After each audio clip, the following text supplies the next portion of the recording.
గౌరవనీయులు శ్రీ జిఎస్ ప్రసాద్ గారిని క్లుప్తంగా మాట్లాడవలసిందిగా 2 నిమిషాలు సార్, దయచేసి ఏమనుకోకండి ప్లీజ్. గురువు గారు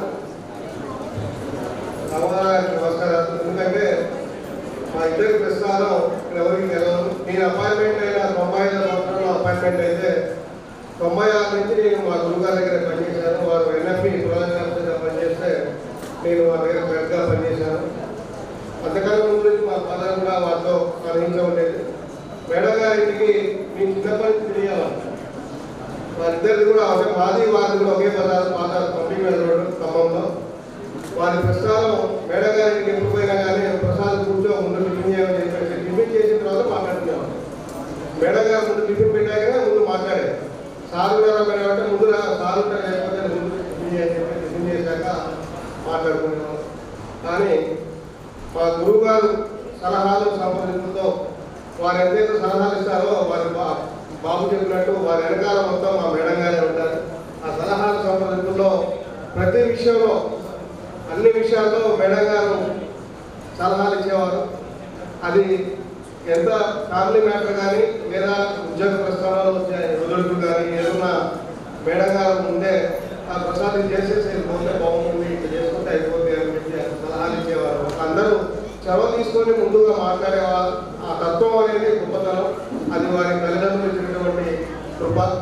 వారు మొదలు రావడానికి ప్రధాన కారణటువంటి సుధాకర్ గారు, కృష్ణారావు గారికి ధన్యవాదాలు. వారి పాదాలు. ఎందుకంటే వారిద్దరి వల్లనే వారు ఈ కొత్తగూడెం రావడం జరిగింది. ఈ ఫ్యామిలీ ఈరోజు కొత్తగూడెంలో ఇంతమంది పరిచయం అయ్యారంటే వారిద్దరు పుణ్యఫలమే.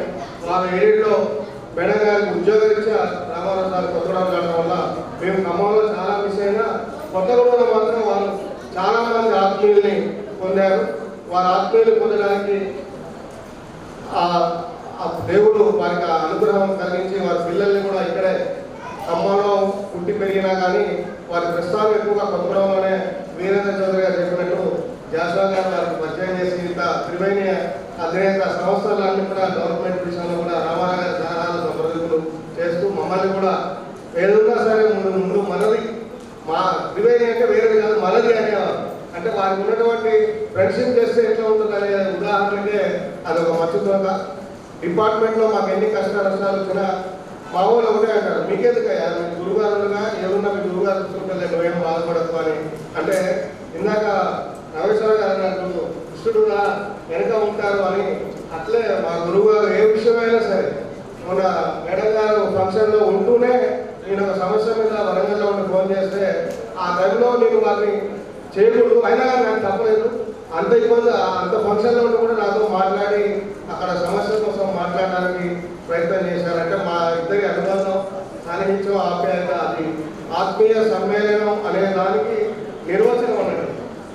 వారు ఖమ్మంలో నేను ఎప్పుడు కూడా సార్ మీరు ఎప్పుడు వస్తున్నారు ఖమ్మం ముందు ఖమ్మం వచ్చి తిరగడండి మాకు ఉపయోగపడతారు, మీరు ఎప్పుడు కొత్తగూడెంలో ఉంటే ఎట్లా అంటే రిటైర్మెంట్ మేడం గారు రిటైర్మెంట్ అయ్యాక నేను ఖమ్మంలో ఉంటా అన్నారు.